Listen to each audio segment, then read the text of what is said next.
खुदावन यसुम से के कादर और जलाली नाम में आपकी सलामती हो। व्यूवर्स, मैं हूं आपकी होस्ट कुलसूम इमैनुअल और आप देख रहे हैं बी द लाइट चैनल। आज हम आपको प्रोग्राम आओ चले में लेकर आए हैं बीच लग्जरी होटल में, और यहाँ पर एक बहुत ही खूबसूरत वर्कशॉप होने जा रही है जिसमें शहरी आप ऑर्गेनाइजेशन को जानते हैं और उन्होंने एक खूबसूरत वर्कशॉप का इंतज़ाम किया है जिसमें हम ये सीखने जा रहे हैं कि ख़वातीन जो कि यहाँ पर पाकिस्तान में मेजॉरिटी में है मगर हम उसको माइनर समझते हैं, और वो अपने स्मॉल बिज़नेस को कैसे इन्हांस करें या अगर वो कुछ काम नहीं करती तो वो उसको कैसे शुरू कर सकते हैं।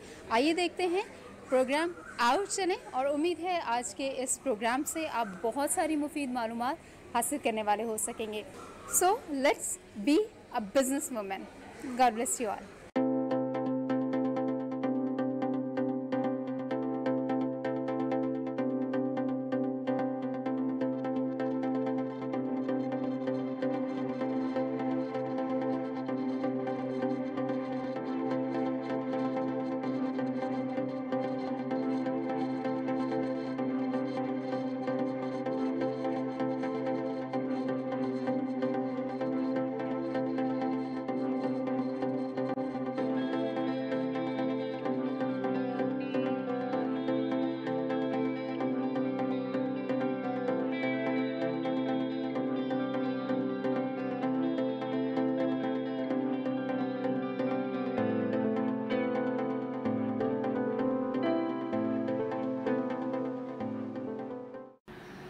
किसी को भी सामने आते हुए देखते हैं ना तो हमें कुछ सामने वाली चीज़ नजर आ रही है, लेकिन बिहाइंड द सीन हर सक्सेस स्टोरी के पीछे there is a series of failures.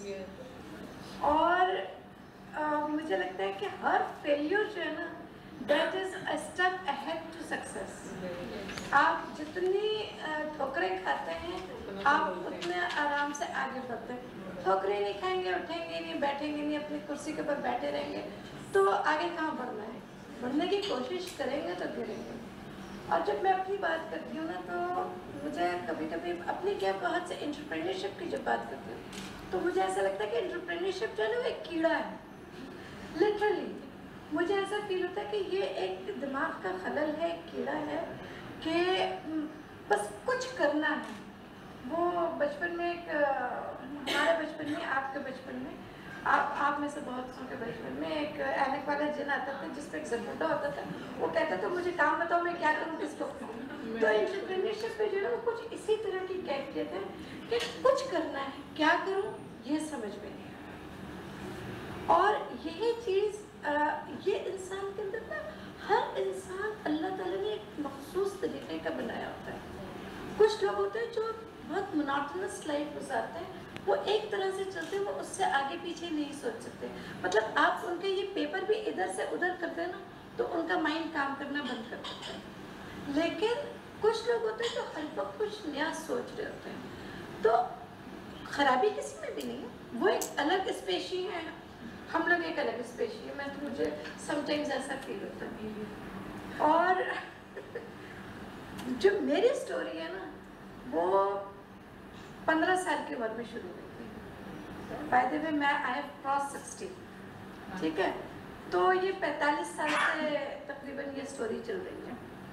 जब मैं मैट्रिक में थी, I was just 15 years old. Matric की छुट्टियाँ हुई, अम्मा की हमारी आदत थी वह मैं बैठने ही नहीं दी। क्लास 4th 5th की भी छुट्टियाँ हो ना, ये कढ़ाई कर लो, ये सिलाई कर लो, क्या कर रहे हो, ये कुछ सीख लो। अच्छा, अब मैट्रिक की छुट्टियाँ 5 महीने लंबी छुट्टियाँ, कुछ करना भी नहीं। ब्यूटिशियन का कोर्स कर लिया। ब्यूटिशियन का कोर्स किया तो अब तक हर सलाम कहते हैं, वो उस वक्त पार्लर कहा करते थे। देखो तरक्की ऐसे ही होती है। अब उसके बाद एनीहाउ, तो वो जब ब्यूटी पार्लर्स थे हमने भी ट्रेनिंग ली, 5 मंथ 6 मंथ्स की ट्रेनिंग ली, सर्टिफिकेट कोर्स किया, एग्ज़ाम दिया। हम क्यों ना खुद कुछ काम करें। घर में एक भाई की शादी हुई थी, एक उनकी ड्रेसिंग टेबल थी, एक अम्मी के कमरे में थी, एक हमारे अपने कमरे में भी थी, बहनों के कमरे में। हम लोगों ने, मैंने 3 ड्रेसिंग टेबल्स गेस्ट रूम में डाली और अपने हाथ से स्टेंसिल से लिखा प्रिंसेस ब्यूटी पार्लर, और उसके बाद घर के ऊपर एक बोर्ड लगा दिया और वो चलने भी लगा। अच्छा, लेकिन चला ज़रा बहुत आहिस्ता आहिस्ता चल रहा था, दौड़ा नहीं। फ़ौरन पीछे के ये जो नॉर्थ नाज़िमाबाद में आप लोगों ने शादी हॉल देखे होंगे, घर के पीछे ही हुआ करता था। शुरू उस ज़माने में, ये 70s की बात बता रहे हैं ना आपको, 78 हमारे में एक शादी हॉल में थे। उनसे कहा जी आप जितने भी वो शादी की ये बुकिंग कर रहे थे ना, तो ये हमारे कॉन्ट्रैक्ट है, ये उन्हें दे दिया करें फॉर द ब्राइडल मेकअप। वो वहाँ से हमें ब्राइडल मेकअप के लिए जो है वो बुकिंग आनी शुरू हो गई। लो हमारे तो हम खुद ही अमीर हो गए, अब हम आपस से कुछ पैसे ही नहीं मांगने पड़ते थे। बहुत मज़े से जो ही गए खर्च कर रहे हैं, वो कर रहे हैं, कपड़े बना रहे हैं, चीज़ें वो कर रहे हैं, जो बुक खरीदने के दिल चाहे वो। लेकिन क्या हुआ जी, 1.5 साल चलिए कहानी, एक प्रपोजल आया सिस्टर का। वो लोग आए, उन्होंने देखा कि नहीं, इन्होंने तो नाई की दुकान घर पे खोली है। और जितने पैशन से उसको स्टार्ट किया था, उतने सुकून से उसको बंद भी कर दिया कि यार अच्छा नहीं लग रहा, चलो ठीक है, अपनी जो इंटरेस्ट है थोड़ी बोरी। उस ज़माने में ये प्रोफेशनल्स की कमी थी कि हमने उसको ख़त्म करके कहा कि कोई बात नहीं। फिर कहानी और आगे बढ़ी। थोड़े दिन बाद हमारी भी शादी हो गई, शादी भी सेलर से। 6 महीने के दिन और 6 महीने की रात है। वो पता चला चले गए तो चले गए, वापस आए तो आ गए। इस दौरान हमारा बीकॉम कंप्लीट हो गया था, बल्कि मास्टर्स भी कर रहे थे, जिसके दौरान शादी हो गई थी। और वो वही अजीब सी चीज़ थी उस ज़माने में, हम लोग ये नहीं सोचते थे हम ये नहीं कर सकते हैं, हम हस्बैंड छोड़ सकते हैं, घर छोड़ सकते हैं, हम अपना कैरियर नहीं छोड़ सकते, ये नहीं था।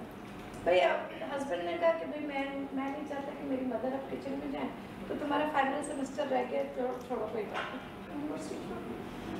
एमकॉम छोड़ दो, अरे इतने आराम से। और उसके बाद लेकिन कोई बात नहीं, किचन भी संभाल लिया, बच्चे बेटी हुई वो भी संभाल ली, और अब बेटी स्कूल गोइंग हो गई। उसको रोज़ाना स्कूल लाते थे, छोड़ते थे, 40 किलोमीटर ड्राइव करते थे उसके लिए, पता नहीं कौन सा स्कूल। जितने पैशनेट होते तो सोचते चलो हम नहीं कर सकते, हमारा बच्चा तो कर लेगा ना कुछ। उसमें एक और सेलर थे, उनकी भी बच्ची वहीं पर ही जाती थी, उनकी वाइफ और मैं दोनों साथ साथ जाते थे। तो लोगों ने कहा यार हम लोग अपना टाइम किल कर रहे हैं, शगुफ्ता चले हम कुछ ना कुछ काम कर लेते हैं, चलो एक बुटीक स्टार्ट कर लेते हैं। 5 मिनट में जो है उसका नाम डिसाइड हुआ। हमने कहा कि शामीज़ कर लेते हैं, आप शगुफ्ता है, मैं यास्मीन हूँ। हमने उस ज़माने में जहेज़ के बहुत कपड़े हुआ करते थे और अनस्टिच कपड़े बहुत दिए जाते थे। हम दोनों ने ना, दोनों की पहली बच्ची थी जो स्कूल जाते, हमने अपने सूटकेसेस खोले, सारे अनस्टिच कपड़े निकाले और एक टेलर को घर में बिठाया, और वो शामीज़ बुटीक, घर के जो ड्राइंग रूम को जो है वो बुटीक बना लिया, और 2-4 बैनर्स छपवाए, इधर उधर लगाए, और शामीज़ बुटीक स्टार्ट हो गई।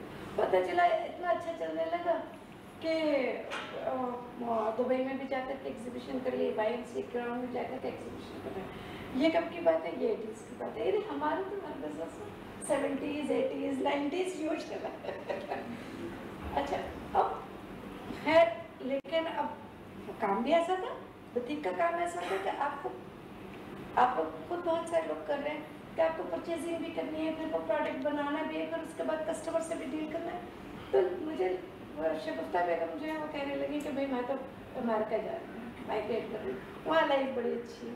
वो माइग्रेट करके, और हमारी पार्टनरशिप धीरे की धीरे रहती है, हमने हम अकेले नहीं कर सकते, तो शायद भी बन गए दुबई में। हालांकि बड़ी अच्छी एग्जीबिशन हुई, अब लिटरली हमने तो ये कर लिया था कि हम वलीजे से जाकर के पीसेस खरीदते थे और उसकी बड़ी अच्छी हम डिज़ाइनिंग करते थे, और वलीजे के सूट्स हम इतने नॉमिनल प्राइसेस के ऊपर दे रहे थे कि लोग हैरान भी हुए, बड़ा अच्छा काम चला। लेकिन खैर वो ख़त्म हो गया। अब क्या करें, मुझे काम बताओ मैं क्या करूँ, किसको लीव मी। वहाँ वो एक लार्जेस्ट जो स्टॉल लिया था ना, 3 दिन की वो एग्जीबिशन थी। फर्स्ट डे मैंने उस एक महीने में तो 40, 50, 60 पीसेस बनाए, और वो फर्स्ट डे उसमें से एक भी पीस बचा हुआ। तो मुझे कुछ स्टॉल वाले और दूसरे मतलब उन्होंने जो पीसेस परचेज किए थे, मैंने कहा यार स्टॉल मेरा बिल्कुल ही ख़त्म हो गया, इसको तो रहने दो, तुम लोग लास्ट डे लेकर के चले जाना, मैं सोल्ड आउट लिख देती हूँ। और लेकिन अब हमारे क्या होता है,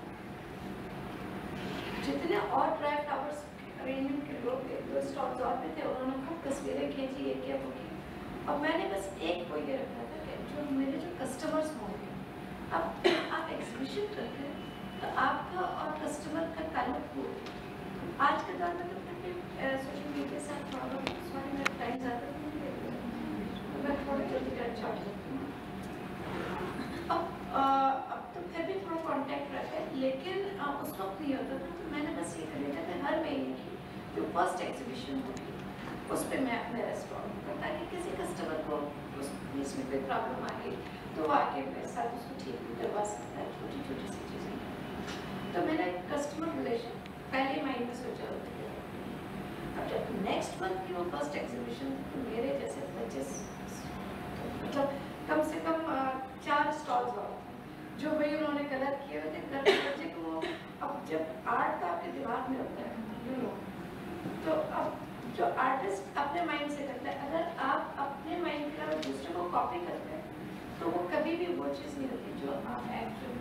और उसके बाद मैंने वहाँ पिज्जा पे बैठे बैठे मुझे ख्याल है, मैंने उसके जो मैनेजर था मैंने कहा आपका पिज्जा ना कोई इंडोर डेकोरेशन कुछ भी नहीं है, इसके अंदर इंडोर प्लांटेशन नहीं है, तो आप ऐसे करो ऊपर आकर के मेरा स्टॉल विजिट कीजिए। थोड़ी देर के बाद वो आ गया ऊपर है, उसने वहाँ पे मुझे ऑर्डर दिया कि जब आप मुझे मेरे उसके कुछ पीसेस बनाए, ऑर्डर बेसिकली ने कुछ सैम्पल्स बनाए। मैंने कहा ओके फाइन। अब जब फर्स्ट चेक बना, अच्छा नाम भी अपनी कंपनी का हमेशा उसको प्रिंसेस ब्यूटी पार्लर रखा था, फिर शामीज रखा, अब इसके लिए भी ऑटम ब्यूटी रखा था।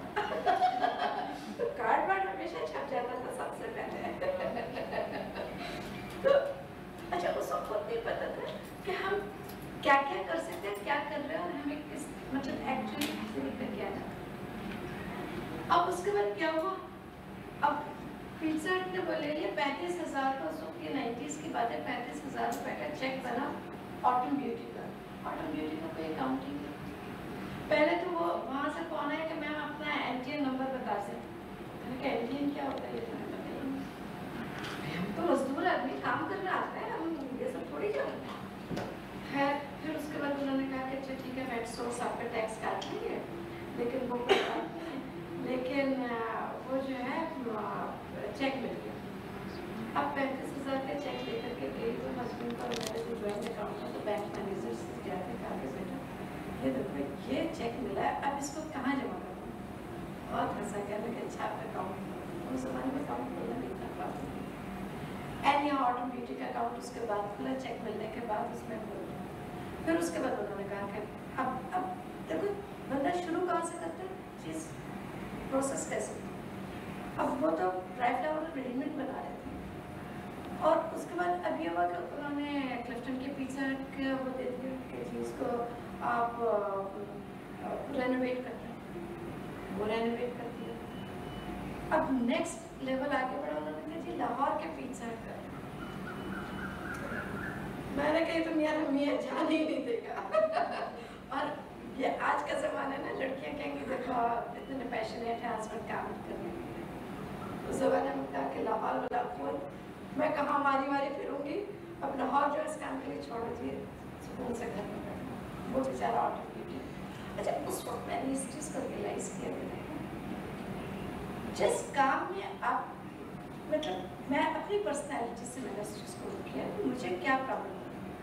जिस काम में आपके साथ आपके सराउंडिंग में लोग हैं वो काम आप कर सकते हैं, या जिस काम में आपकी फैमिली आपको सपोर्ट करने लगे उस काम को आप ज़्यादा बेहतर तरीके से आगे लेकर के जाए। फिर मैंने कोई ऐसा काम सोचा ही नहीं जो छोटे लेवल का हो। मैं अपने हस्बैंड से भी ऊपर के लेवल का काम सोचा कि उसको ज्वाइन करने में ना मेरे हस्बैंड को लगे कि ओह फाइन चलो मैं कुछ कर रहा हूँ। हस्बैंड साहब तो ऐसे 6 महीने के दिन और 6 महीने की रात में आप कोई जॉब भी नहीं कर सकते। कौन सा कंपनी आपको ये छुट्टी देगी कि जी आप हस्बैंड आएगा आजकल मैं देर में हम कर सकते हैं। तो लेकिन एनी हाउ फिर ये बोलिए इन द मीन टाइम उसको कुछ समझ में नहीं आया कि क्या करें। खैर वो टुक टुक थोड़ा बहुत चलता रहा, लेकिन वो काम इतने आगे के लेवल पे नहीं जा सके। इन द मीन टाइम अब कुछ करने को नहीं था, बेटी 16 ईयर्स 17 ईयर्स की हो गई थी, तो अब कुछ नहीं करो तो चलो उसकी शादी। उसने मुझे बताया कि वो जो है ऑल ओवर पाकिस्तान में जितनी भी डिस्ट्रीब्यूशन है 20-25 तो नेशनल डिस्ट्रीब्यूटर जो है वो बेसिकली हमारा स्टॉक परचेज करके रखेगा और वो फर्दर हमारे सब डिस्ट्रीब्यूटर्स को भेजेगा। तो मैंने कहा क्या मैं नहीं बन सकती नेशनल डिस्ट्रीब्यूटर? शादी को हुए थे 4-5 महीने, वो बेचारा कहने लगा कि इतना नाजुक रिश्ता है अल्लाह न करे कारोबार में कोई ऊँच नीच हो गई तो फैमिली लाइफ भी गई काम से। मैंने कहा नहीं कुछ नहीं होगा, डरो नहीं, इंशाल्लाह तुम मुझे बताओ क्या होगा, क्या प्रोसेस है। मैंने कहा मैं तुम्हारी नेशनल डिस्ट्रीब्यूशन लेना चाहती हूँ। अब वो मना भी ना कर सकते और लेकिन आखिर में ये हुआ कि हमने कंबाइंड फार्मा के नाम से फार्मास्यूटिकल एक कंपनी खोली, डिस्ट्रीब्यूशन कंपनी, और हमने नेशनल डिस्ट्रीब्यूशन की। अब आपको नहीं ये सारी चीज़ें इस उसके अंदर तुम लोग खुद आगे बढ़ाते जाओगे, मेरे अंदर तुम लोग को भी लगाएगा कुछ। अच्छा मैं इसीलिए बता रही थी कुछ चीज़ें ये फेलियर्स होते हैं, कुछ आपके एम्बिशियस होते हैं, कहीं पे कुछ चीज़ मैच नहीं कर रही थी, कहीं पे अपॉर्चुनिटीज़ आ जाती हैं, आपने अपॉर्चुनिटी अवेल कर रहे। अच्छा वो बिजनेस तकरीबन 2.5 साल तक चला, लेकिन कुछ उसके कुछ टेक्निकल रीजंस थे जिसकी वजह से हमने उसको फिर ये कहा कि नहीं हम इस डिस्ट्रीब्यूशन के बिजनेस को कंटिन्यू नहीं कर सकते। और लेकिन उस वक्त तक मुझे बिजनेस की पूरी समझ आ चुकी थी।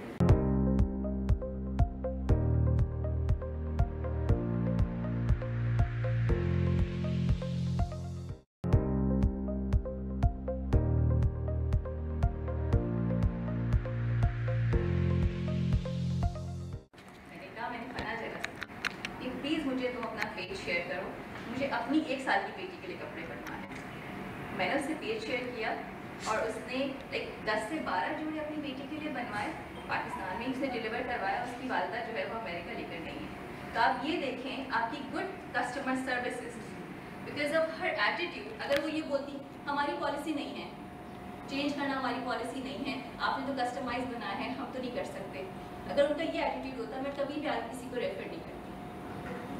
तो ये चीज़ होती है आपका अपना एटीट्यूड, फ्रेंडली, और आपने किस तरह अपने कस्टमर्स के हिसाब से मोल्ड होना है। कुछ कस्टमर्स बहुत गुड होते हैं, कुछ कस्टमर्स आपके बहुत फ्रेंडली होते हैं, आपने उनको उस हिसाब से लेकर चलना है। कुछ बच्चे होते हैं, कुछ बड़े होते हैं, कुछ बूढ़े होते हैं, किस तरह आपने उनको लेकर चलना है in a friendly manner. First of all आपने ये देखना है कि आपका प्रोडक्ट क्वालिटी होना चाहिए। आप कुछ भी बेच रहे हो, आपने क्वालिटी पे कॉम्प्रोमाइज़ नहीं करना। उसके बाद क्या है, आपके पास जो भी क्लाइंट आ रहा है आपने उसको विद रिस्पेक्ट ट्रीट करना है। ये चीज़ आपकी बहुत ज़रूरी है। थर्ड, जो आप प्रोडक्ट बेच रहे हैं उसके बारे में आप क्या क्या स्पेसिफिकेशन देना चाहते हैं। आप अगर कुछ खाना बेच रहे हैं तो आपने ये बताना है इसकी स्टोरेज क्या होनी चाहिए।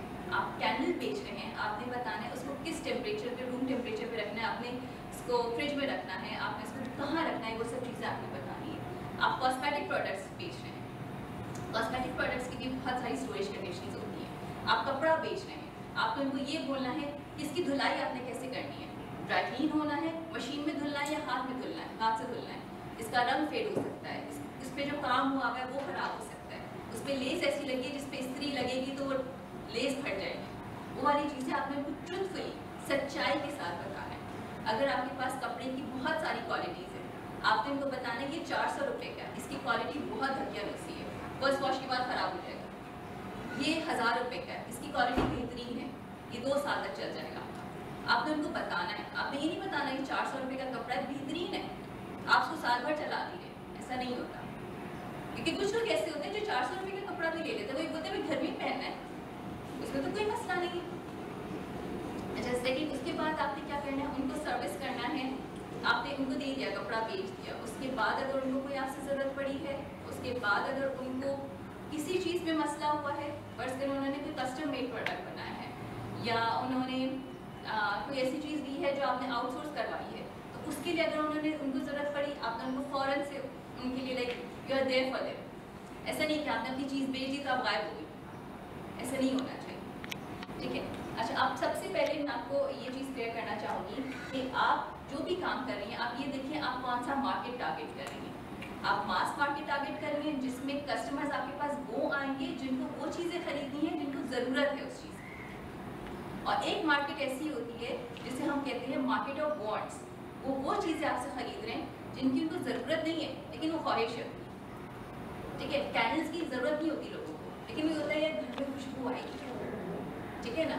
और एक्सपेंसिव बैग्स हैं, वैसा नहीं है कि वो दूसरे बैग नहीं ले सकती, लेकिन वो एक्सपेंसिव बैग ले रही है क्योंकि उनकी ख्वाहिश है। अब हमारे यहाँ यही होता है कि हम लोग मोस्टली मार्केट ऑफ नीड्स को हम फोकस कर रहे होते हैं, हम उनको टारगेट कर रहे होते हैं। कपड़ा बेच रहे हैं, जूता बेच रहे हैं, हम ज्वेलरी बेच रहे हैं, हैंडमेड ज्वेलरी बेच रहे हैं, हम खाना बेच रहे हैं, फूड आइटम और ये सब चीज़ें हम कर रहे हैं। हम लोग को ये देखते हैं हमें अपना प्रॉफिट मार्जिन कम रखना है, प्राइजेस हमें मिनिमल रखनी है, क्योंकि हमारे पास वो क्लाइंट्स आएंगे जिनको ज़रूरत है उस चीज़ की। ठीक है, अच्छा अब हमारे पास क्या है कि आपने अपने क्लाइंट्स बनाने हैं।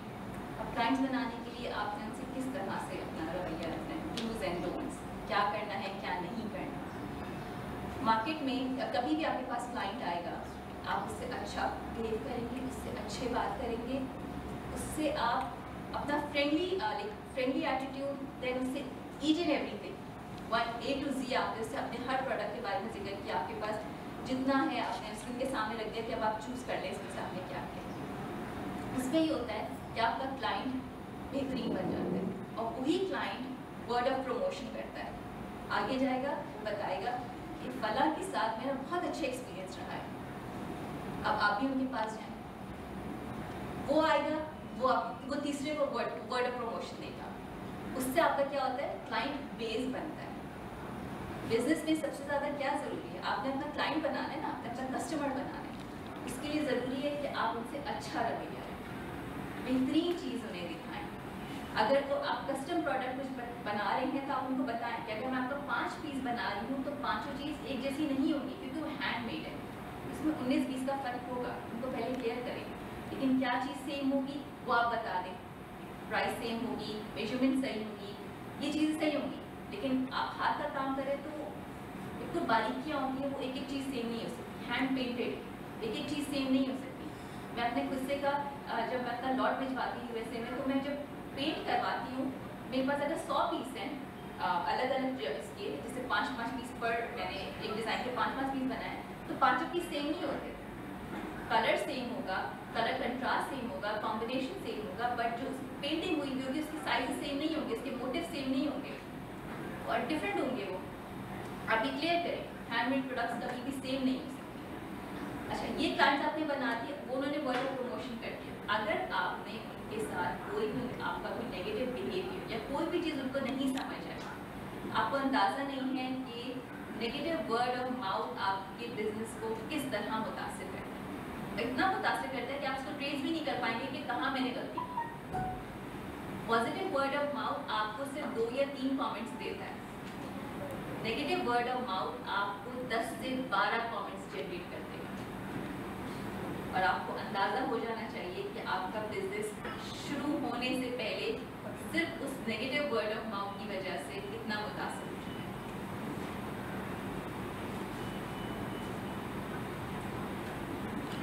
अच्छा, इसमें मैं आपको यहाँ बात बताऊँगी किस तरह आपका बिजनेस मुतासिर होता है। जब भी मुझे किसी चीज़ मुझे एक बिजनेस से कंप्लेन हुई, जैसे मैंने आपको शुरू में एग्जांपल दी अपनी बेटी के शरारे की, तो अगर वो मुझे खातून मना कर देती कि मैं आपका ये शरारा फिक्स नहीं कर सकती, सॉरी ये हमारी पॉलिसी नहीं है, मुझसे आगे कोई पूछता तो मैं बोलती नहीं मैंने इनसे बनवाया था लेकिन उन्होंने मुझे सही तरह केटर नहीं किया, मैं आपको ये नहीं दे रही, मैं आपको किसी और का बता देती हूँ, कोई और खातून होगी, और भी बहुत से लोग हैं जो करते हैं, उनका क्लाइंट आते आते रह जाता। बट चूँकि उन्होंने मुझे केटर किया, उन्होंने अपना प्रॉफिट मार्जिन कम कर दिया, लेकिन उस चक्कर में उनके पास एक बहुत तगड़ा क्लाइंट आ गया। और उसको अच्छा दूसरी चीज़ ये कि अब अगर मुझे नहीं समझ आए ना तो मैं आपके बिजनेस को ख़राब करने के लिए कहीं तक भी जाऊँगी, मतलब जो मुझसे नहीं भी पूछेगा ना मैं उसको भी बोलूँगी मेरा फला एक्सपीरियंस इतना बुरा रहा था, अम्मा जाना उनके पास बहुत ही रूट खातून थी, वो बिल्कुल ही मुझे एक्सचेंज करके नहीं दिया, उनके लिए कोई मसला नहीं था, जैसे पहले उन्होंने स्टिच करवाया था वैसे मुझे दोबारा स्टिच करवा के देती थी। तो ये चीज़ है। अच्छा, अगर आप अपना बिजनेस आगे तक लेकर जाना चाहते हैं। बस remember this golden rule, be nice to people, बेहतरीन रूल है। ठीक है, क्लाइंट्स रूड होते हैं, आपने बहुत स्माइल के साथ, उनको बहुत तहम्मुल से उनके साथ बैठना है। अगर उनके साथ कोई घरेलू मसाइल हैं, कुछ है, क्योंकि आप लोग जिस तरह से काम करें, आप लोग घर में बैठ के काम करें। जो आपकी क्लाइंट्स आएंगे शुरू में आप ही के महल्ले से आएंगे, आप ही के अपार्टमेंट से आएंगे, आप ही के रिलेटिव से आएंगे। अगर वो कोई डिस्टर्ब है या वो आते ही आपके साथ मिसबिहेव करें, कूल डाउन, उनको भी कूल डाउन करें, उनको पानी ऑफर करें, ज़्यादा कुछ नहीं, आप ठंडा पानी उनको ऑफर कर दें। आप बोले आप आराम से बैठे, ये मेरी चीज़ें, आप आराम से देखिए, रश नहीं करें। उनको ये नहीं बोलें कि नहीं हमारे पास बस यही है, हम इससे ज़्यादा नहीं दिखा सकते, नहीं आप जल्दी करें, मुझे जाना है, मुझे मेरी बेटी का ट्यूशन है, मुझे फला जगह जाना है, मुझे यहाँ पर जाना है, वहाँ पर नहीं, रश नहीं करें आप। क्योंकि आपके पास जब क्लाइंट आए वो पोटेंशियल क्लाइंट है, उसको आप सर्व करेंगी, आगे आपके पास मज़ीद क्लाइंट है, उनको ऑप्शंस दें। अच्छा, दूसरी चीज़ अभी जो सानिया ने बताया कि आप कोलैबोरेट करें, उसमें ये होता है कि जैसे आप में से कोई टेक्सटाइल का काम कर रहा है, अगर आप कुर्ते का कपड़ा बेच रही हैं, तो आप किसी ऐसी क्लाइंट्स से, किसी ऐसी खातून से आप कोलैबोरेट कर लें जिनके पास दुपट्टा हो, जिनके पास ज्वेलरी हो। उससे ये होता है जब आप किसी अपने प्रोडक्ट के साथ किसी दूसरे प्रोडक्ट को कंपनी कर रहे होते हैं ना, तो जब आने वाला क्लाइंट होता है ना, कस्टमर जो होता है, वो ये बोलते हैं अंडर वन रूफ मुझे तो पूरा पैकेज मिल रहा है, मेरी कमीज़ के साथ मुझे दुपट्टा भी मिल रहा है। आपने किसी खातून से कोलैबोरेट कर लिया, उनको आपने बोला मेरे पास कोई कस्टमर आएगा तो मैं आपके दुपट्टे भी दिखा दूँगी, आपने जो हैंडमेड ज्वेलरी बनाई है ना, मैं वो भी आपको दिखा दूँगी। तो उससे क्या हो गया, दूसरी खातून का भी फ़ायदा हो गया, आपका भी फ़ायदा हो गया, कस्टमर तो खुश हुआ, उसको कहीं और नहीं जाना पड़ा चूड़ियाँ लेने के लिए, उसको अपने बालियाँ लेने के लिए, उसको अपने लिए दुपट्टा लेने के लिए, या अगर आपके पास, अगर आपके आसपास कोई ऐसी हो जो हैंडमेड ज्वेलरी बनाती हो, तो सॉरी जो हैंडमेड जूते बनाती हो, आप उसको ले आएँ, बोला पूरी खुस्सा आप उनको दिखा दें, आपके कुर्ते के साथ ये खुस्सा मैच कर रहा है, वो खुश है, वो आपको पैसे भी देगा, वो आपको वर्ड ऑफ प्रमोशन भी करेगा, वो आपके लिए दूसरे क्लाइंट्स भी लेकर आएगा, वो रेफरेंस भी आएंगे आपके पास, इस तरह आपका बिजनेस बूस्ट करेगा। और दूसरी चीज़ ये कि कुछ क्लाइंट्स ऐसे होते हैं जो एक ही चीज़ आपसे बार बार ले लेते हैं, तो आपकी बहुत स्पेशलिटी होगी कि आप परफ्यूम कैंस आप नाइट से ही खाती हैं, होम कुक फूड जो आपका, आप फ्रोज़न पे काम करती होंगी, या आप डेली बेसिस पे खाना बनाती होंगी। जैसे उन्होंने बोल दिया कि इनके पास बिरयानी बहुत अच्छी बनती है, या इनके पास स्प्रिंग रोल बहुत अच्छे होते हैं, फ्रोज़न आइटम, आप उसको स्टॉक अप करके रखें। आपको पता है आपकी चीज़ ज़्यादा बिकती है, उसको ज़्यादा से ज़्यादा बना के रखें, ताकि अगर कोई क्लाइंट आपके पास आ रहे, आपको अर्जेंट ऑर्डर दे रहा है, आपके पास ऑलरेडी मौजूद हो।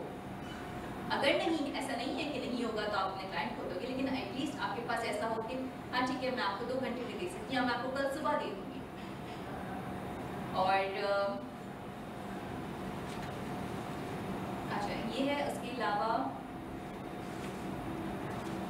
आपके घर में जैसे कई दफ़ा आप नहीं होती हैं, आपकी बच्चियाँ होंगी या जो भी आपके घर के लोग होंगे, उनको भी ट्रेन करें कि अगर आप घर पर नहीं हैं तो आपके पीछे कोई कस्टमर आता है तो उनको किस तरह से करना है, या मतलब किस तरह से उनके साथ अपना बिहेवियर रखना है। कई दफ़ा होता है कि बच्चियाँ देखती हैं कि कोई कस्टमर है, अम्मी घर पे नहीं है, बस वो बोल दिया अम्मी घर पे ये दरवाज़ा बंद कर दिया, तो ये तरीका नहीं है। आप अपनी बच्चियों को सिखाएं कि अगर कोई आ रहा है तो आप उनको बोल दें अम्मी अभी कहीं गई नहीं है, थोड़ी देर में आएंगी, आप थोड़ी देर बाद आ जाइएगा, या अम्मी आपको आके कॉल कर लेंगी। इस तरह से आप करें, घर वालों को सिखाएं कि कस्टमर से किस तरह बिहेव करना है, क्योंकि ये होता है कि ओनर ना हो मौजूद, लेकिन उनके पीछे जो उनका स्टाफ और एम्प्लॉइज़ बैठे हुए होते हैं, वो कुछ ऐसा बिहेवियर अपना रख देते हैं जिसकी वजह से कस्टमर आपका भाग जाता है।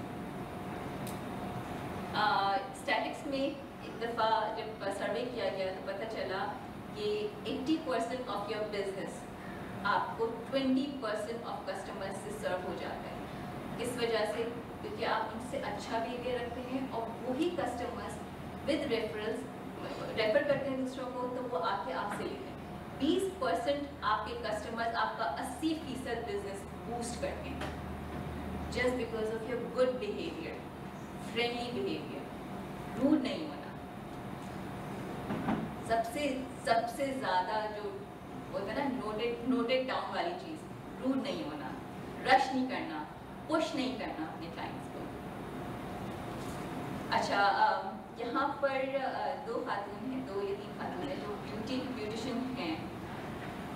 उनके लिए मुझे इसी बैठे बैठे मुझे आइडिया आया कि बहुत सारी ख़वातीन जो हैं वो घर घर जाके जो है वो सर्विसेज देती हैं अपनी। और एक मुझे सैलॉन का पता है, सैलॉन एट द डोर, वो मैंने फेसबुक पे ही देखा था। तो वो एक्चुअली वो बिज़नेस है और उन्होंने अपने पास इस तरह से लड़कियां हायर की हुई हैं। और जैसे उनके पास कोई बुलाता है कि हमें फ़लाँ सर्विस घर पे करवानी है क्योंकि हमारे बच्चे छोटे हैं या हमारे शौहर हमको बाहर नहीं जाने दे रहे, तो हमने घर पे बुला के करवाना है, तो घर पे सर्विसेज प्रोवाइड करते हैं। तो वाई नॉट, अगर आप लोग को जगह नहीं मिल रही है और आप लोग के पास इतना इन्वेस्टमेंट नहीं है कि आप अपना सामान और जगह अपना कर सकें, तो why not door to door services शुरू करें। और डोर टू डोर सर्विसेज में भी बहुत ज़रूरी है, ऐसे नहीं हेयर कट करके निकल गए, ऐसे फजूल फेशियल करके निकल गए, आपने उनसे बात भी करनी है, उनको अच्छी सर्विसेज भी देनी है ताकि वो आपको दोबारा बुलाएं। केक डन हो गया और उसके बाद उन्होंने नेक्स्ट डे शायद हमें मैसेज छोड़ा कि हमें जो है इसमें चॉकलेट फज नहीं, हमें रेड वेलवेट केक चाहिए इसके अंदर इनसाइड। तो कैसे उनको हमने ओके किया, जबकि हमें ये पता है कि फॉन्डेंट जिस केक पे लगाना है वो या तो बटर क्रीम होगा या फज केक होगा, और किसी केक के ऊपर नहीं लगा सकते। हमने उनको ओके कर दिया, ठीक है जी, इसके अंदर जो है वो रेड वेलवेट केक होगा। अब रेड वेलवेट का मतलब है कि इतना नाजुक केक, उसकी क्रीम चीज फ्रॉस्टिंग होती है, उसके ऊपर हम टॉपर नहीं लगा सकते, उसको बहुत नाजुक थोड़ी उसकी डेकोरेशन होती है, टिपिकल एक इसकी बेकरी का जो केक है। खैर वो हमारे ज़हन से निकल गया कि हमने उनको ओके किया हुआ है रेड वेलवेट केक। हमने उनको चॉकलेट फज में ये केक बना के दे दिया, बहुत पसंद आया, उन्होंने देखा, बहुत खुश हुए। और जब उन्होंने इसमें कैंडल जो है वो इंसर्ट की और गलत लग गई, निकाला उसको तो वो चॉकलेट आ रही है बाहर। उन्होंने मुझे फ़ोन किया, ये क्या हो गया, हाइपर हो रही है वो बहुत ज़्यादा, ये क्या हुआ, हमने आपको बोला था कि रेड वेलवेट केक चाहिए, आपने तो हमें जो है ये चॉकलेट फज दे दी है।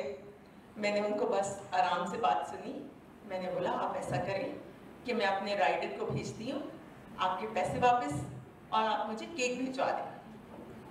खैर उन्होंने बहुत बातें सुनाई, इससे क्या होगा, मेरा इवेंट खराब हो गया, ये हो गया, वो हो गया, मेरे बहुत सारे गेस्ट आए हुए हैं, अब मैं क्या करूँ। खैर बस उसकी बात सुनी और चुप करे हम और फ़ोन बंद कर दिया। कोई उनसे एक्स्ट्रा आर्गुमेंट हमने नहीं किए।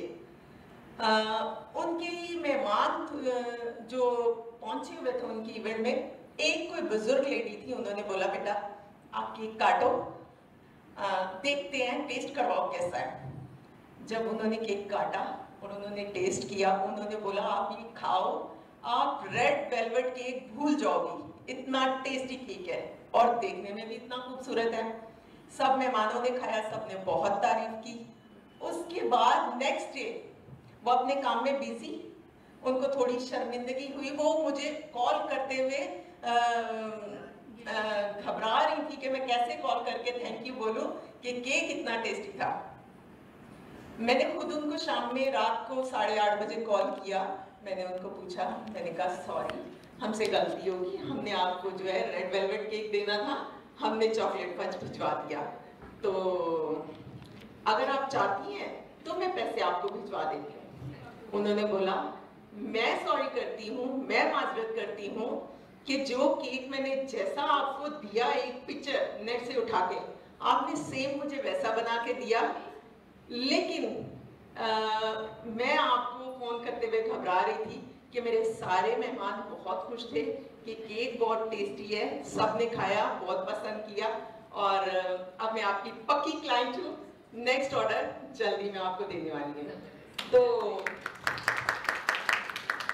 सारी कुकिंग रोज़ की 22 लोगों की करनी है और उनके बर्तन वगैरह भी धोने हैं, सब काम मुझे करना है क्योंकि मेरी जेठानी 4 बच्चों के साथ बीमार है। अब जो है इसमें ये सोचने का वक्त नहीं होता कि जो है ना मैं तो ये कर लूँ वो कर लूँ, बस एक छोटा सा शौक था, वो ये था कि चलो मैं जो है क्लासिफाइड में देखूँ कि मैं कोई जो है बड़ी वर्किंग लेडी हूँ, क्लासिफाइड सेक्शन देखती रही। देखते देखते उसमें पता चलता था कि मैं 35 इयर्स की हो गई हूँ और अब मुझे कोई जॉब तो मिल ही नहीं सकती, बिकॉज ना तो एक्सपीरियंस है, कैसे मिलेगी। अब जो है ये सोचा कि मसले की जॉब तो मिल नहीं सकती, तो अब ये है कि बचपन से जो बिजनेस का कीड़ा है उसको जो है किस तरह करना है। हालांकि पहले ये सोचा था कि जॉब करूँगी, पैसे जमा होंगे और उससे कोई बिजनेस करूँगी, लेकिन ऐसा फॉर्मूला कुछ हुआ नहीं। फिर जो है अपने थोड़े करके पैसे भी जमा कर रही थी, लेकिन वो भी जो है बच्चों पे खर्च हो जाते हैं, तो 2 बेटे हैं। तो फिर इसके बाद शादी के 14 साल बाद स्विमिंग मेरे बच्चों के साथ मैं उनको पूल पे ले जाती थी। वहाँ पे 7 ऐसी औरतें थी जो लग रहा था कुछ डायनेमिक किस्म की हैं, ये अगर मेरी बिजनेस पार्टनर बन जाए तो खुद ही जो है वो पैसे भी हो जाएंगे और बाकी की जो क्राउड चाहिए वो जो है हो जाएगा, ठीक है। लेकिन मुझे ये भी मालूम था कि वो सातों जो है उनको बिजनेस के लिए कन्वेंस करने के लिए ये है कि पहले उनको बताना पड़ेगा क्यों नहीं हम बिजनेस कर लेते हैं, हम लोग स्विमिंग भी बच्चों को करा रहे हैं, स्कूल भी जा रहे हैं, क्यों नहीं हम छोटे बिजनेस कर लें, साथ होंगे तो वो रिस्पॉन्सिबिलिटी भी जो है वो डिवाइड हो जाएगी। ये वो कन्वेंस करना था किसी तरह। अब मुझे ये भी मालूम था कि उनमें से एक ने कहा है कि बेडशीट का काम कर लेते हैं, दूसरे ने कहा कि कपकेक बना लेते हैं, तीसरे ने ये कहना है कि कपड़े बना लेते हैं, चौथी ने ये कहा होगा उसको कि पार्लर खोल लेते हैं या जूते चप्पल ज्वेलरी करते हैं। लेकिन मुझे उनको किसी तरह कन्वेंस करना है कि हमने इवेंट्स करने हैं। अब इवेंट्स का नाम सुनते के साथ लोग वो भी पब्लिक इवेंट्स कैसे करेंगे? मैंने कहा करेंगे ना, बस तुम लोग जो है देखो कि किस तरह से, अगर बुरा लगे तो चले जाना। मेरे पास 10,000 है, तुम लोग भी 10,000 निकाल लो और जो है ना हम शुरू करते हैं। तो उन्होंने कहा कि ठीक है। मैंने कहा पहला इवेंट जो है ना चैरिटी इवेंट होगा। अच्छा, अभी तो कुछ कमाया भी नहीं, चैरिटी शुरू। चैरिटी इवेंट करने के लिए हम गए गैराज स्कूल के बच्चों को हमने कहा कि हम जो भी कमाएंगे वो गैराज स्कूल देंगे। हालांकि कोई आइडिया नहीं था कि कोई कमाई होगी भी या नहीं होगी। पहले पैसों से इवेंट जब शुरू किया, 7 में से 3 बचे, 3 लोग पार्टनर बचे, एक मैं और 2 और। कार्ड छपाए, वेबसाइट बनाई। अब वेबसाइट बनाने बैठे तो कोई प्रोफाइल ही नहीं है, क्या डालेंगे उसके अंदर। तो अब जो है वेबसाइट को थोड़ा होल्ड पे रखा और काम शुरू किया। वो ये किया कि बोला कि ऐसी कोई जगह अम्यूजमेंट पार्क वगैरह जाएं और वहाँ पर उनसे 50% ऑफ में टिकट लें, और टिकट लेने के बाद हम उसको जो है ना टिकट्स को बेचें, और उसका मकसद ये हो कि आप घूम रहे हैं और वो गैराज स्कूल के बच्चे हैं ना, उनको एजुकेशन मिल रही है। कॉन्सेप्ट क्लियर हो गया, लोगों को हिट हो गया, स्पॉन्सर उसको भी समझ आने के लिए हम खुद कन्विंस हो गए कि हम दूसरों को कन्विंस कर सकते। खैर, तो जो है उनसे इसमें बात हुई। अब जो है बोला कि इसके टिकट छपाएंगे, लेकिन टिकट जो है वो बेचेंगे कैसे? टिकट किसको बेचें? ऐसे तो कोई खरीदेगा नहीं। स्कूल्स में गए, वहाँ पर जाकर जो है उनसे बात की कि भाई एक चैरिटी इवेंट कर रहे हैं, तो जो है उसके लिए टिकट बेचने, क्योंकि for the education of garage school kids. दिल में भी अच्छा था उनके लिए, लेकिन थोड़ा उस वक्त जो है वो बिजनेस स्टार्ट करना तो जो है वो शुरू किया। तो थोड़ी सी टिकटें बिकी, नहीं बिकी, फेलियर। तो जो है फिर ये सोचा कि चलो जो है हम क्या करते हैं कि एक टिकट जो है ना अपने पढ़ने से हमारे बच्चों की स्कूल्स में कुछ फैमिलीज को दे देते हैं जो बहुत जो है एक्टिव है, क्योंकि हम KGS क्रैचिकम स्कूल है, वहाँ पे पेरेंट टीचर कोऑर्डिनेटर भी थे। उसमें ये होता था कि उनको पिकनिक्स वगैरह पे ले जाने के लिए जो है हम प्लान्स बनाते थे कि पेरेंट और टीचर साथ में पिकनिक पे जाएंगे बच्चों के साथ, तो उनके प्रॉब्लम्स पता चलेंगे। तो ये तो पता, घर में भी शादियों वगैरह का करते रहे थे, तो सबसे पहले ससुराल में और हाजिर हो जाते थे कि भाई बताओ कहाँ शादी कितने बजट की कर रही है वो। तो ये सारी चीज़ें तो बेसिक चीज़ें आती थी।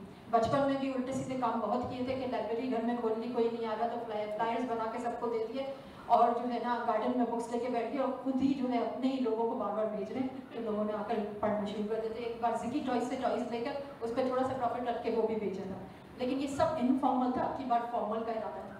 तो जो है अब जो है ये टिकट्स जो है वो थोड़ी डिस्ट्रीब्यूट कर दी, और उससे क्या हुआ कि एक बच्चा जो आया ना उसने कहा कि भाई ये वो है, शहर पार्क है और यहाँ तो जाना ही है। तो एक फैमिली से 3 और टिकट बिक गए। इसके बाद जो इवेंट के लिए स्पॉन्सर्स चाहिए थे उसके लिए हमने बोला कि ये भाई हमारे पास तो कोई डाटा ही नहीं था, ना किसी का स्पॉन्सर का फ़ोन नंबर, ना कोई ईमेल आईडी, और जो है ये कैसे करेंगे। अच्छा, तो फ्लायर्स बनाते थे, साथ में जो है वो लेटर लिखते थे कि ये काम कर रहे हैं, और गैराज स्कूल से भी लेटर ले लिया था कि इनके लिए हम इवेंट कर रहे हैं, और इस तरह स्पॉन्सर मिल गए, कुछ बैंक्स मिले और कुछ जो है वो बिस्किट्स वगैरह के जो है वो स्पॉन्सर्स मिल गए। अब जो है वो इवेंट माशाल्लाह हो गया।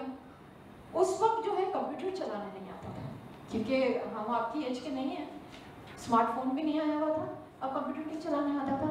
ईमेल किसी को करना है, बेटा प्लीज कर दो, और बेटों के पास भी टाइम नहीं, दे वर नेशनल स्विमर्स, और साथ में वो पढ़ भी रहे हैं, तो क्या हो मेरा काम, वो लिख के ले रख जाते थे, मम्मा ये इस तरह कंप्यूटर ऑन होगा, फिर इसके बाद ये होगा, फिर इसके बाद ये होगा, ये हो जाए तो यूं कर लेना। इस तरह करके रोते रोते बेटे कहते थे, मम्मा आप जब स्विमिंग कराती हैं ना तो हमें जो मारती हैं ना, और जो हमें कराती हैं ना सब कुछ, वो मालूम है हमें बहुत तकलीफ होती है, अब आपकी बदला लेने का वक्त आ गया है। तो वो उस तरीके से रोते रोते ये भी सीख गए।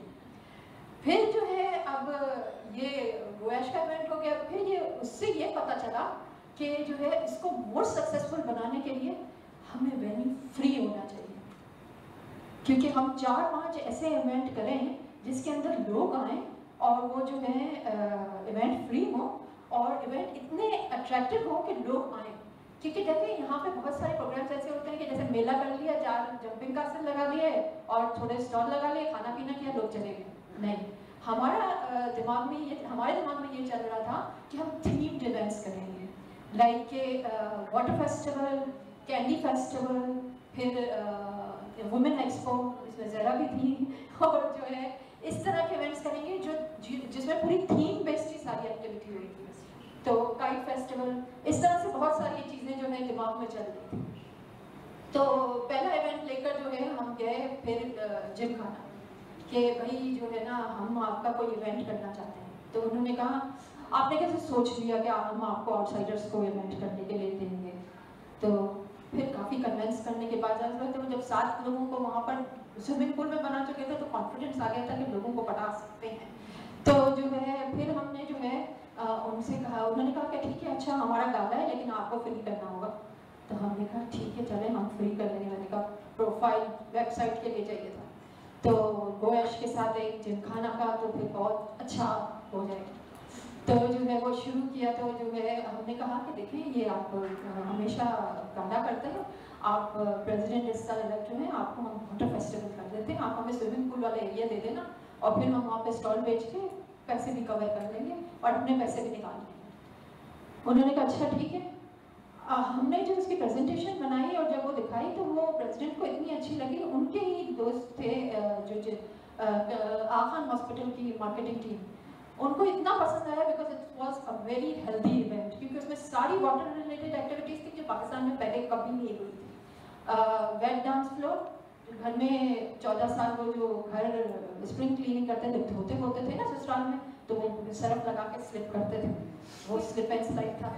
फिर जो है एक दूसरे को जो है वो पानी फेंकते थे देवरानियाँ जेठानियाँ, तो वो जो है हमने बलून के अंदर वाटर भर के वो जो है बस बलून था, ये गेम्स थी। तो कुछ और भी इस तरह की बहुत सारी गेम्स थी, लोगों को बड़ी पसंद आ गई थी क्योंकि हमें भी बहुत पसंद आ गई थी। तो जो है इस तरह करके हमने फिर वाटर फेस्टिवल किया।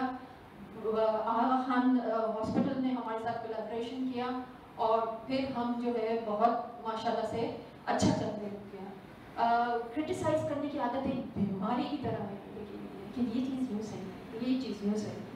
तो क्रिक क्लब में जाते थे, वो पेट शो करते थे, पेट शो के अंदर लोग अपने पेट्स लाते थे और सब एक दूसरे को दिखाते थे, चले जाते थे, ये पेट शो होता था। हमने कहा ये पेट शो आप जो करते हैं ना ये सही नहीं करते। तो कर्नल साहब ने कहा तो सही क्या होता है? हमने बोला उसमें ये होना चाहिए कि भाई कोई जो है स्नेक वगैरह जो है आए वो कुछ खाएं तो पता चले कि स्नेक खाता कैसे, हजम कैसे करता है, क्या होता है। कोई जो है अच्छे अच्छे पेट्स हैं वो आए, कैमल ये वो ऑस्ट्रिच की फार्मिंग हो रही है उसके बारे में वो इन्फॉर्मेशन, यानी कि A to Z पेट्स के बारे में हो। उन्होंने कहा अच्छा ठीक है, उन्होंने लेकिन हम चार्ज करते हैं। तो प्रोफाइल दिखा दिया वही जो बनाया था। तो उन्होंने कहा कि ठीक है हम जितनी आमदनी होगी उसका 50% आपको दे देंगे। मैंने कहा क्राउड भी मिल जाएगा क्लब है और जो है ऑथेंटिक है जगह, क्योंकि क्योंकि ऑफिस तो थी नहीं, 10-10 हज़ार में की ऑफिस तो मिल नहीं सकती थी ना। तो जो है वो शुरू किया और उस तरह जो है आहिस्ते आहिस्ते फिर आगे बढ़ते रहे। पहला चेक जो मिला तो उस पर जो रकम लिखी हुई थी मैथमेटिक्स में 0, तो लिखा हुआ, मैंने बोला यार 10,000 रुपये मिले हैं। कहने नहीं यार 10,000 तो कोई नहीं देंगे, इतने तो चलो की बात नहीं। पता चला वो लाख रुपए थे। घर जाके हस्बैंड को पढ़ाया तो पता चला कि लाख रुपए का चेक मिला। लाख रुपए का चेक मिला, अच्छा ठीक। अब कैंडी फेस्टिवल करते हैं। कैंडी फेस्टिवल करने के लिए कैंडी रिलेटेड सारी चीज़ें वगैरह कर रहे हैं। इस तरह करते गए। इतने में जो है फिर एक आया हमें ग्रीक क्लब से कि आप जो है ना एक कॉफ़ी मॉर्निंग करने और जो है ना ये आपने फ्री कर। हमने कहा ठीक है। कॉफ़ी मॉर्निंग में आपने ये औरतों को बताना कि एंटरप्रेन्योरशिप जो है उसके बारे में लेक्चर देने हैं। ये जो सुबह उठती हैं, बच्चों को बैठती है, सो जाती है, फिर उठती है, खाना पकाती है और ये, तो इन औरतों को कुछ काम पे लगाना है, किस तरह करना है आप बताएं। तो हमने कॉफ़ी मॉर्निंग थी, कोई 10-12 औरतों की करनी थी, लेकिन कॉफ़ी मॉर्निंग में भी हमारा कीड़ा जो है वो दिमाग का, उसने कहा कि क्यों नहीं हम वुमेन एक्सपो कर लें। उसके अंदर 150 स्टॉल्स हमने बुक कर रहे हैं। गैराज स्कूल की बच्चियों का, क्योंकि वो थोड़ा रह गया था ना, वहाँ से स्टार्ट किया था, उनका फ़ायदा था, उनको भी फ़ायदा देने का मौका दिया था। तो वो जो है उन्होंने फैशन शो किया और जो बहुत बड़े साइज़ की होती हैं मोटी वगैरह, उनको भी जो है वो दिया। अब औरतें आती थी, कहती थी स्टॉल लेना है, लेकिन हमें पता नहीं है बिजनेस क्या करना है। सेम एज यास्मीन, हमने कहा किस चीज़ में अच्छे हो, पकाने में बता। अच्छा आप 5-6 डिशें जो है ना टेस्ट करवाना और वहीं पर ऑर्डर ले लेना। ठीक। किसी ने कहा कि जो है मेरा जो है ना पार्लर का बहुत वो अच्छा है। अच्छा ठीक है, तुम वहाँ कुर्सियाँ लगा के तुम जो है वो वैक्सिंग, पेडिक्योर, ये वो छोटी मोटी चीज़ें कर, ठीक है। वो माशाल्लाह अल्लाह का शुक्र है वो भी बड़ा कामयाब हुआ। इतने 150 स्टॉल वहाँ लगे और 50+ स्टॉल जो है वो वेटिंग लिस्ट पे थे। ये बात पहुँच गई डिडेप और वुमेन चैम्बर्स को कि भाई इन्होंने तो ऐसा एक्सपो किया और उसमें फैशन शो भी किया, इतने सारे सेलिब्रिटी भी आ गए और जो है क्या बोलते हैं इतना सारा मीडिया भी आ गया, क्योंकि वो फ्लायर लेकर हम पहुंच जाते थे ना। प्रेस क्लब चले गए, वहाँ चले गए, यहाँ लगा दिया, जितनी भी DHA में शॉप्स हैं उन पे जाकर अपना पोस्टर लगा दिया, वहाँ पे साइड पे भी रख दिया और उनको कह दिया कि आपको तो टिकट फ्री मिलेगी। दुकानदार को, दुकानदार ने तो बस बेचना ही है फिर, क्योंकि भाई इतना अच्छा इवेंट हो रहा है। क्योंकि क्लब्स के अंदर आम आदमी की एंट्री नहीं है पॉसिबल, तो क्लब्स को ये बोलती है कि जो टिकट होगी वो बाहर वालों को बेचेंगे और उसमें से भी हम कुछ टिकट्स देंगे जो गरीब लोगों को हम अंदर एंटर होने के लिए देंगे। ये सारा जो है फॉर्मूला ऑन स्पॉट बनता जाता था, करते जाते, कोई प्लान नहीं था। ये बिजनेस कैनवस जो है ना, ये भी मुझे कुछ आता नहीं था जो अभी आपको इन लोग सिखाने वाला, तो जो है शायद अभी भी ना आता। तो फिर जो है फिर आगे चले तो जो है उन्होंने वो क्या बोलते हैं वुमेन चैम्बर के जो है एग्जीक्यूटिव मेंबर बन गए, कराची वुमेन चैम्बर ईस्ट के, और उन्होंने जो है वो बोला कि आप जो है प्रेसिडेंट वगैरह के लिए भी आप प्लीज़ कैंडिडेट बने। हमने कहा नहीं भाई अभी तो बहुत काम है, तो वो कर रहे हैं। चेयरपर्सन बने वुमेन एंटरप्रेन्योर्स कमेटी के और अल्हम्दुलिल्लाह उसमें औरतों को जो है वो बिजनेसेस के बारे में बताया किस तरह से करना है। इसके बाद जो है हमने नोटिस किया कि जो औरतें स्टॉल लगा रही हैं उनका प्रॉब्लम ये हो रहा था, ज़्यादातर हमारी 75% औरतों को ही हमारा स्टॉल देना होता था। उसमें ये होता था कि हम लोगों को हमने नोटिस किया कि वो जो है ये स्टॉल जब लगाती हैं तो उसकी पब्लिसिटी सही नहीं कर पाती हैं। लाइक के वो जो मुझे मेरे बच्चे ने डाल के सिखाया था कि किस तरह से जो है ना वो उनको अपने फेसबुक का जो पेज है उसका DP जो है वो लोगो वहाँ लगा हुआ होना चाहिए, वहाँ एक कपड़ा नहीं हैंग करा हुआ होना चाहिए, अपना जो है वो कवर फोटो में वो सही से लगाना चाहिए। इसकी ट्रेनिंग देनी थी। तो FPCCI ने मुझे अपॉइंट किया as a chairperson for women education and learning. उसमें हमने मोबाइल इस्तेमाल, स्मार्ट मोबाइल स्टार्ट करना समझाया, लोगों क्यों ज़रूरी है, ब्रांडिंग कैसे करनी है, ये सब करते करते वहाँ पर हम पहुँच गए। बल्कि कल इनफैक्ट मैंने एक प्रोग्राम किया जो कस्टम हाउस ने हमें इन्वाइट किया था, डिडेप विद ITC इंटरनेशनल ट्रेड ने जो है मुझे अपॉइंट किया कि आप जो है एंटरप्रेन्योर्स को लाएं, वो एक्सपोर्ट में जाएंगे। तो वहाँ से शुरू किया हुआ काम यहाँ तक पहुँचे। इसके बीच में एक कंपनी जो है वो पार्टनर जो है उसने कुछ धोखा दिया तो दूसरी कंपनी फॉर्म की, लेकिन अब स्पेलबाउंड नाम रखा था, स्पेलबाउंड वेरी स्टनिंग मैजिकल ये नाम शुरू हुआ। और हर इवेंट के आगे हम अपना पहले नाम लगा देते ताकि लोगों को हिस्स हो जाए कि spellbound is the company brand name. तो ये आप लोगों को ये ज़्यादा फॉर्मूले अच्छी तरह बता सकते हैं। मुझे तो ये है कि जो भी हो, चाहे वाटर फेस्टिवल हो तो स्पेलबाउंड एक्वा फेस्टिवल, अगर काइट फेस्टिवल तो स्पेलबाउंड काइट फेस्टिवल। लोगों को क्या याद रहेगा? ब्रांड नेम, ठीक है। अब ये सब कुछ हो रहा था, अब 15 साल तक ये करते रहे। तो इसके बाद क्या हुआ? कोविड आ गया। कोविड आ गया, कोविड आने से क्या हुआ? पब्लिक इवेंट्स बंद हो गए, बैन लग गया। अब समझ नहीं आ रहा था कि क्या करूं, तो मैंने सोचा कि क्यों नहीं जो है ऐसा मैं काम करूं कि जिसमें जो है मुझे घर से भी ना निकलना पड़े और जो है आराम से काम हो सके, बिकॉज तबीयत खुद भी सही नहीं रहती थी। आई एम अ ग्रैंडमदर, मैं एक दादी हूँ एक बच्चे की। तो जो है फिर ये किया कि वो बच्चा जो है मेरा पोता पैदा होने वाला था, तो अमेरिका के लिए टिकट ली। सोच रही हूँ क्या करूँ, कौन सा प्रोडक्ट करूँ।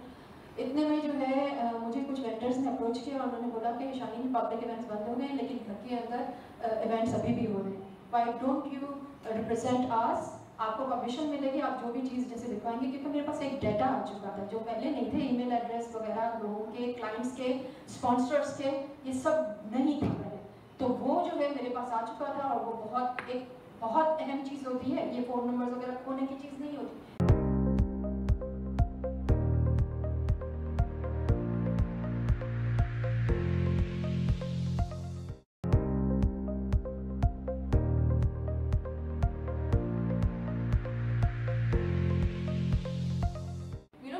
काम करूं, बट मैं वो बिजनेस में एंड अप हो गई।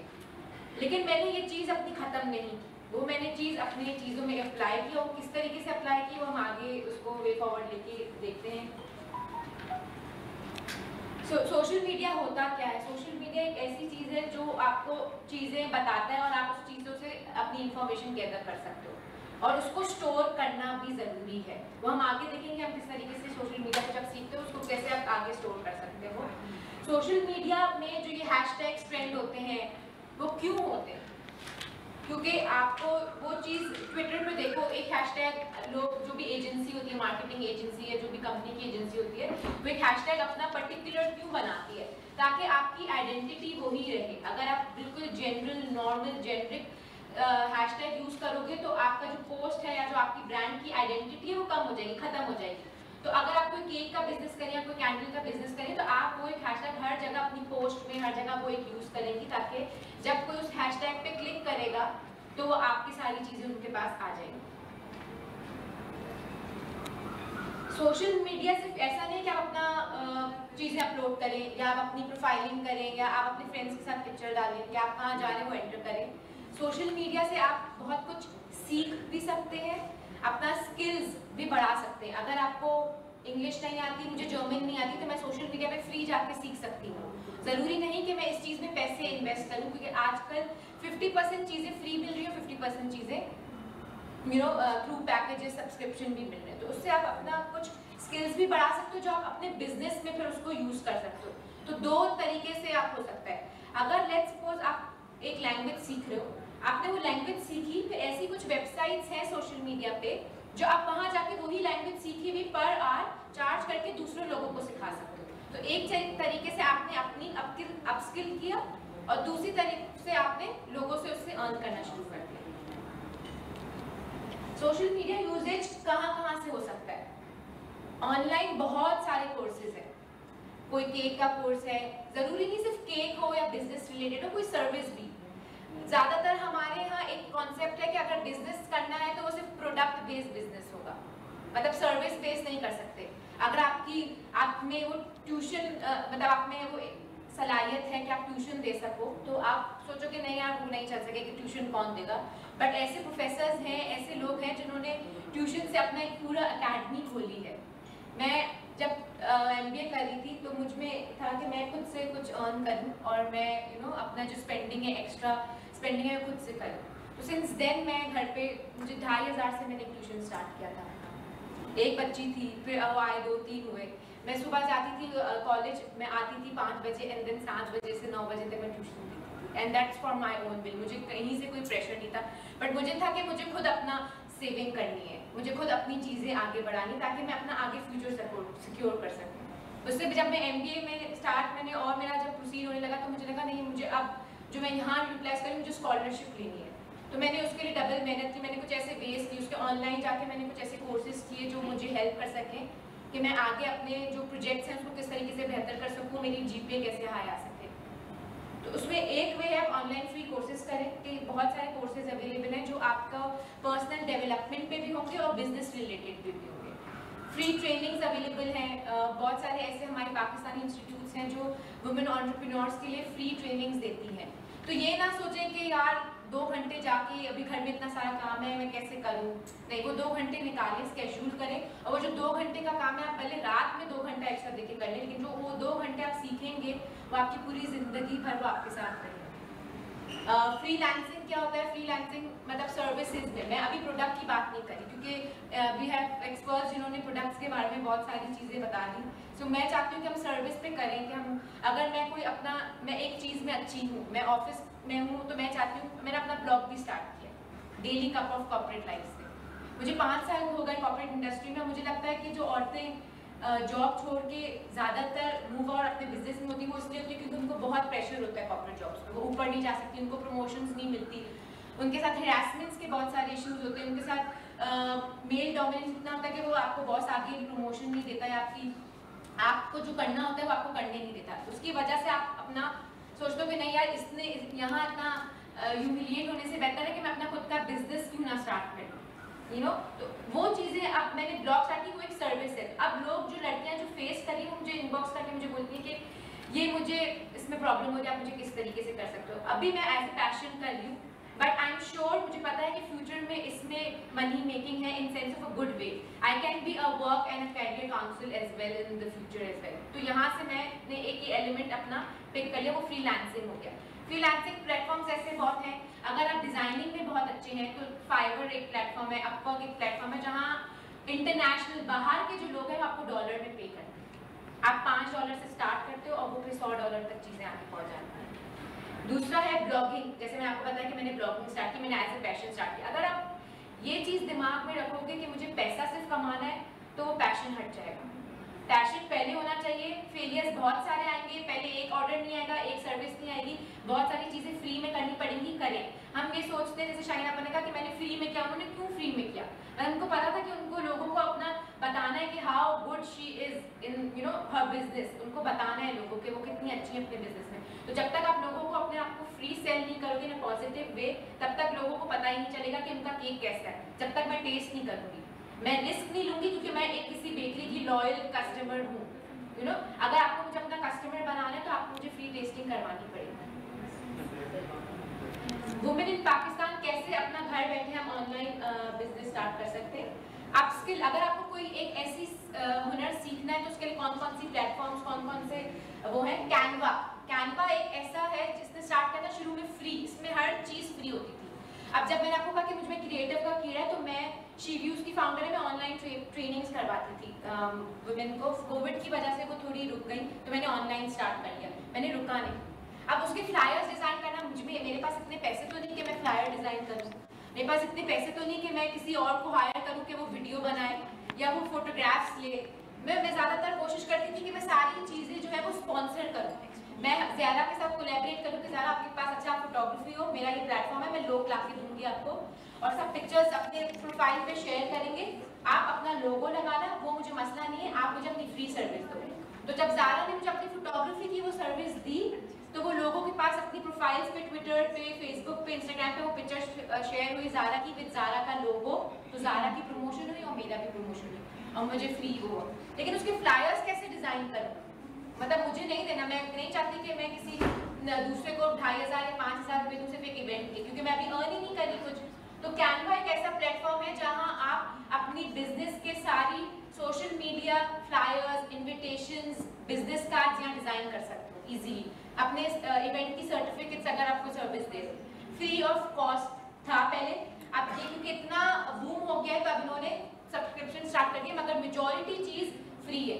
इवन आप यहाँ वीडियो भी बना सकते हो। इंस्टाग्राम की जो पोस्ट बनती है, बड़े बड़े बिजनेस, खाटी हो गया, दूसरी जो एजेंसीज हैं एडवर्टाइजमेंट, वो ये कैनवा यूज़ कर रही है फ्री ऑफ कॉस्ट, वो किसी को नहीं देगी।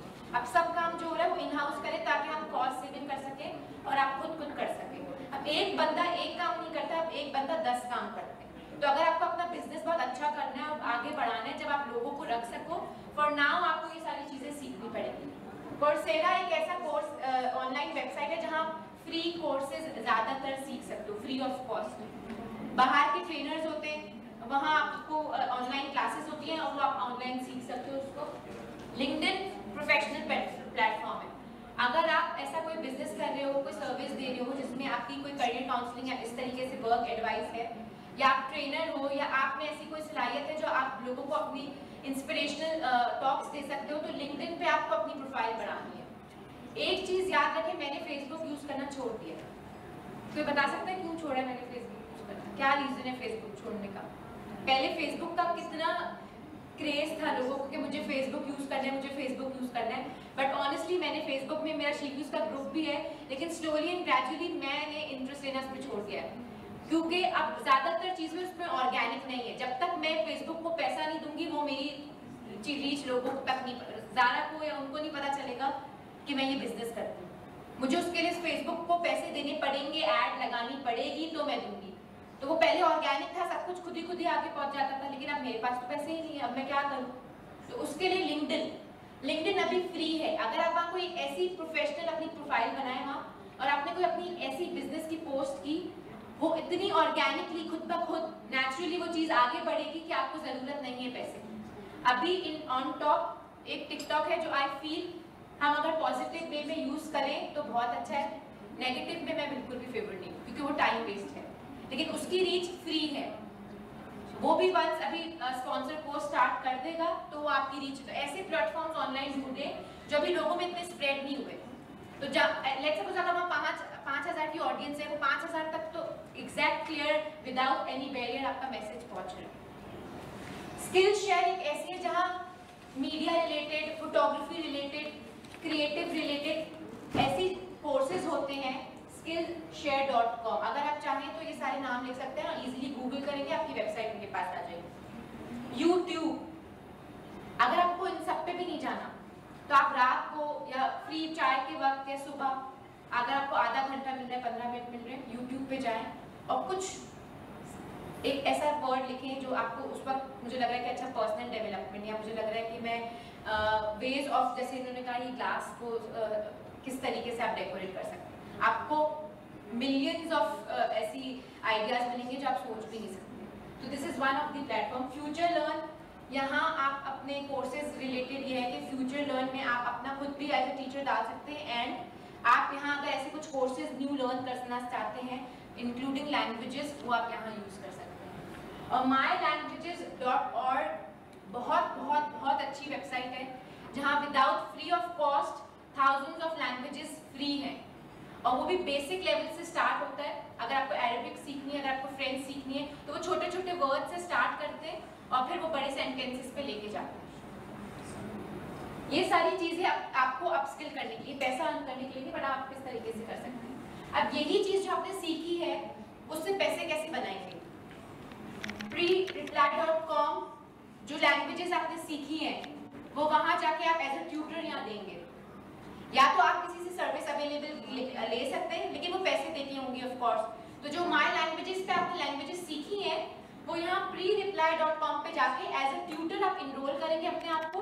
अगर आपकी प्रोफाइल सेलेक्ट हो जाती है तो आप जितने मिनिमम डॉलर से स्टार्ट कर सकते हैं, और वो फ्री ऑफ कॉस्ट है।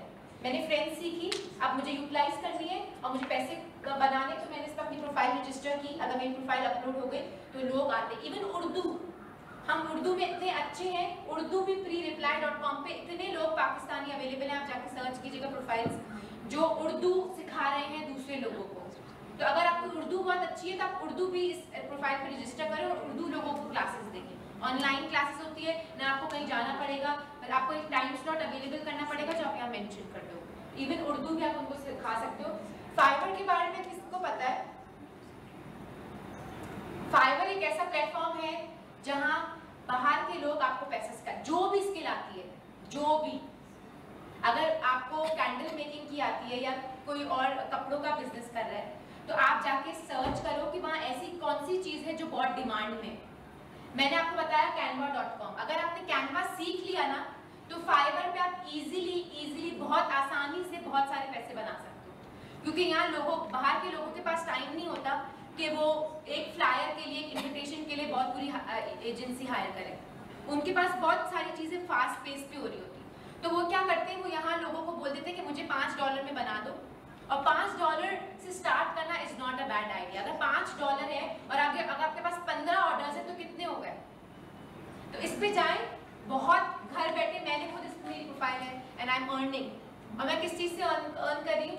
मैं एक HR प्रोफेशनल हूँ, मैं जो ट्रेनिंग्स देती हूँ ना लोगों को ऑफिस में, और जो मैं ट्रेनिंग्स बनाती हूँ खुद से, वो मैं यहाँ भी यूटिलाइज करूँ। तो मैं अपने जो मैंने पढ़ा और जो मेरी दूसरी स्किल है वो एक मैं ऑफिस में भी यूटिलाइज करी हूँ और मैं बाहर के क्लाइंट्स को सर्व करी हूँ उनकी ट्रेनिंग्स बना के। तो मेरा इसमें पैशन भी है और मुझे बहुत मजा भी आता है, तो मैं दोनों तरीके से सीख रही हूँ।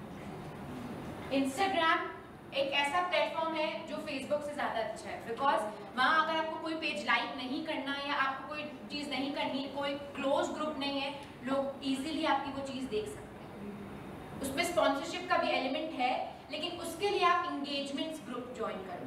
फेसबुक पे जाओ और इंगेजमेंट ग्रुप किसी भी ग्रुप में सर्च करो, ऐसे लोग हैं जो इंगेजमेंट ग्रुप्स बनाते हैं। मतलब ये कि पोस्ट को रीच हाई करने के लिए विदाउट फ्री, मतलब any money, free of cost, मैंने एक ग्रुप बनाया। उस ग्रुप में 5-6 लोग एंटर हो गए। मेरा अलग बिजनेस है, उनका अलग बिजनेस है, उनका अलग बिजनेस है, उनका अलग बिजनेस। करना क्या है? लाइक पे लाइक, शेयर पे शेयर, कमेंट पे comment. But of course comment आप करोगे, मैं करूंगी तो ऑथेंटिक होना चाहिए, देख के होना चाहिए। लेकिन फॉर बिजनेसेस वो आपकी रीच बढ़ाता है, तो वो एक अच्छा प्लेटफॉर्म है लोगों तक आपकी रीच पहुंचाने के लिए। यूट्यूब मैंने कहा कि वो एक ऐसा प्लेटफॉर्म है जहाँ मतलब आपको सोचे समझे बगैर बहुत सारी चीज़ें मिल सकती हैं। एंड फेसबुक ग्रुप्स हैं, फेसबुक पेजेस हैं, लाइव जाएं, वहाँ लाइव लोगों को ज़्यादा आजकल वीडियो फॉर्म ज़्यादा होता है। हम क्या करते हैं एज एन एंटरप्रेन्योर, हमने अपनी प्रोडक्ट सेल करनी है, हमने लिख दिया कॉस्ट ये, मतलब हम कोई स्टोरी नहीं बताते, आप अपनी जर्नी बताएं। अगर आप कोई चीज़ बना रहे हैं तो उसके स्नैपशॉट्स लेके एक वीडियो फॉर्म में, और लोगों को, ताकि लोगों में वो चीज़ हो कि ये बन कैसे रही है। मुझे ये नहीं चाहिए कि ये ग्लास कितने का, ये ग्लास मुझे 10 जगह से मिल सकता है, मगर ये ग्लास बनता कैसे, वो मुझे अट्रैक्ट करेगा। तो अगर मुझे, जैसे उन्होंने एक एग्जांपल ये भी शेयर की थी कि मिनरल वाटर में चाय बना रहे हैं। मिनरल वाटर मेरे लिए कैच किया उस वक्त, क्योंकि मैं एज ए यूजर अगर मुझे मिनरल वाटर चाहिए होगा तो मैं ये हाईलाइट करूंगी उन मेरी ऑडियंस को कि मैं मिनरल वाटर में चाय बना रही हूं, जो नहीं बनाता कोई। ठीक है, यूट्यूब का हमने डिस्कस कर लिया। मार्केटिंग टैक्टिक्स क्या होना चाहिए, अब बहुत सारे लोगों ने बना दिया, आप अपने एक्सपीरियंस से सीखते हो। तो वर्ड ऑफ माउथ, या अभी हमने एक वीडियो देखी थी जो लड़की सारे मेडिकल इंस्ट्रूमेंट पे, उसमें क्या चीज़, कोई चीज़ आपने नोट की है? एक कोई चीज़ थी जब वो स्कूटर पे जा रही थी, किसी ने कोई चीज़ नोट की उसमें जब वो वीडियो शूट हो रही थी? बोर्ड पे क्या था? फोन नंबर व्हाट्सएप का।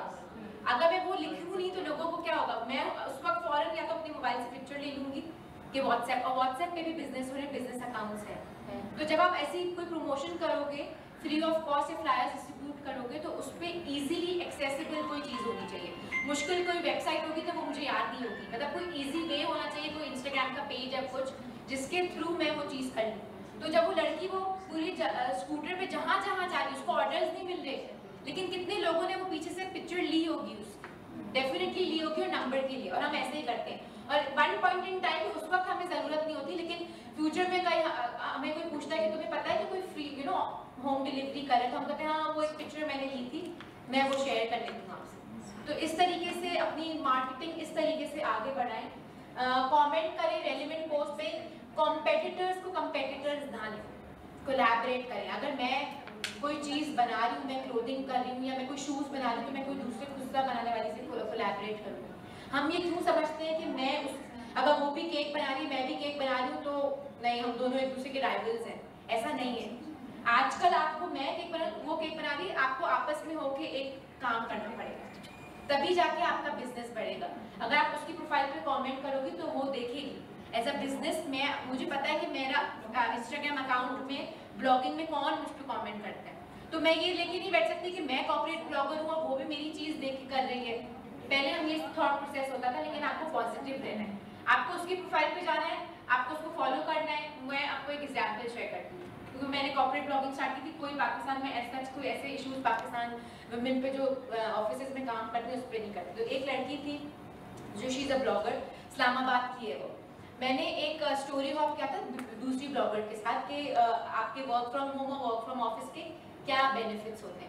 तो उस बंदी ने, क्योंकि वो उसको फॉलो करी थी, उसके 30,000 फॉलोअर्स हैं, मेरे कितने 1700, बिकॉज मैंने अभी स्टार्ट किया इस पे इंस्टाग्राम पे। आई एम रियली ग्लैड कि तुम ये काम तुमने ये किया है, बिकॉज आई हैवंट सीन कि ऐसी कोई कॉर्पोरेट ब्लॉगर है जो वाकई में पाकिस्तान में ये कॉर्पोरेट इश्यूज को हाईलाइट कर रही है। And I really like your idea. और मैं भी करियर एडवाइस मैंने अभी सोचा है कि मैं अपनी प्रोफाइल पे स्टार्ट करूँ। उसके 30,000 फॉलोअर्स वो क्यों मुझे फॉलो करेंगे, मेरे पास सिर्फ 1700, क्योंकि ये कॉर्पोरेट ब्लॉगिंग मैंने अभी रिसेंटली स्टार्ट की है। लोगों को कॉन्सेप्ट ही नहीं पता कि कॉर्पोरेट ब्लॉगिंग होती क्या है। वो कहते हैं वो कोई बोरिंग होगा कोई चीज़, लेकिन आहिस्ता आहिस्ता उसकी मुझे पता है कि रीच है। और उसने मुझे फॉलो किया, मैंने उसको फॉलो बैक किया, and I do comment now on her जो भी पोस्ट होती है। तो उससे हमारी एक अच्छी पॉजिटिव बॉन्डिंग बनते हैं। हम एज अ कॉम्पिटिशन नहीं ले रहे कि वो भी करियर एडवाइस की चीज़ें डालिए, मैं भी करियर एडवाइस की चीज़ें डालूँ, तो क्यों। तो आपके जो भी बिजनेस है वो बिजनेस राइवल्स नहीं है, बिजनेस फ्रेंड्स की तरह अपनी नेटवर्किंग उसको इस्तेमाल करें। That is also includes in social media, क्योंकि आजकल सब कुछ ई है, ई मार्केटिंग, ई लर्निंग, ई कम्युनिकेशन, ई मीटअप्स।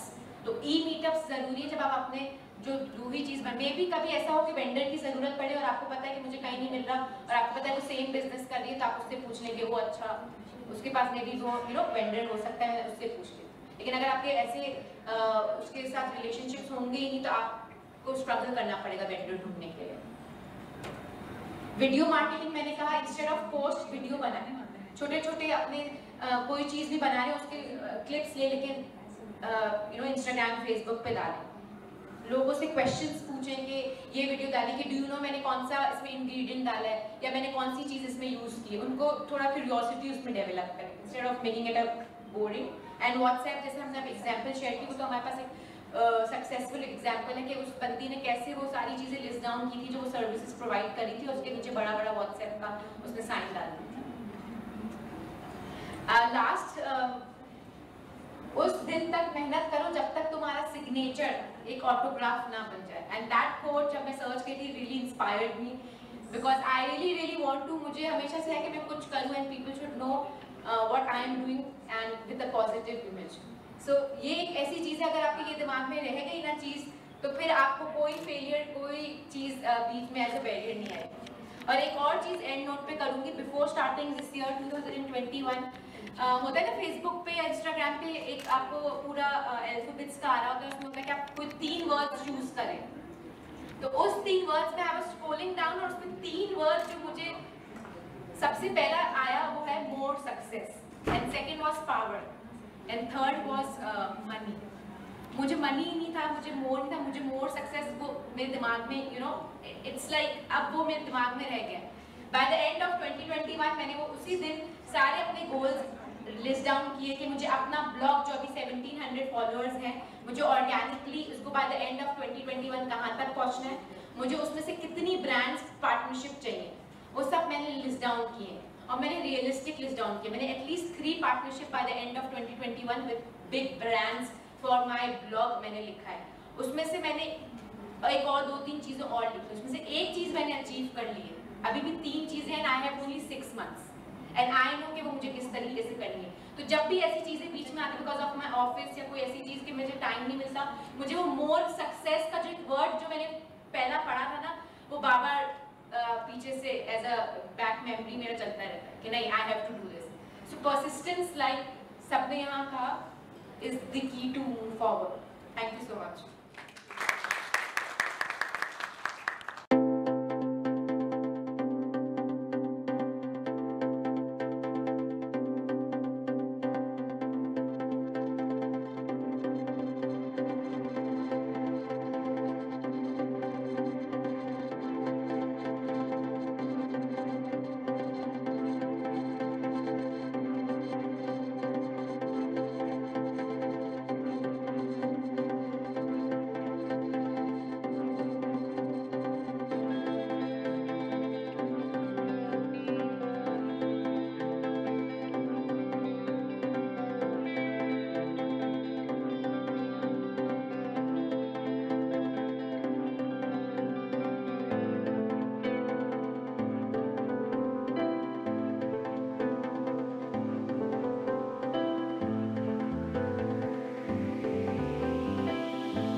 व्यूअर्स, आज हम प्रोग्राम आओ चले में आपको हमने मिलवाया शहरी ऑर्गेनाइजेशन से, बहुत सारी ख़वातीन से जिन्होंने आपके लिए मेंटोर का काम ऑनलाइन किया है और उन्होंने आपको सिखाया, बहुत सारे बिज़नेस आइडियाज़ दिए और बिज़नेस को किस तरह से किया जा सके और उसकी मुफ़ीद मालूमात दी।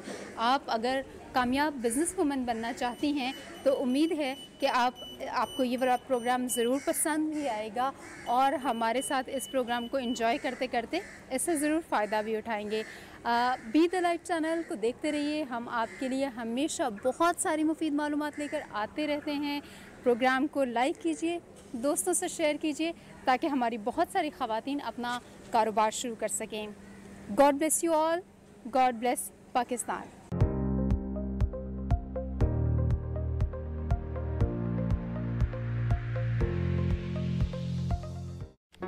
Do not forget to like the video, subscribe BTL TV, and press the bell icon to receive notifications.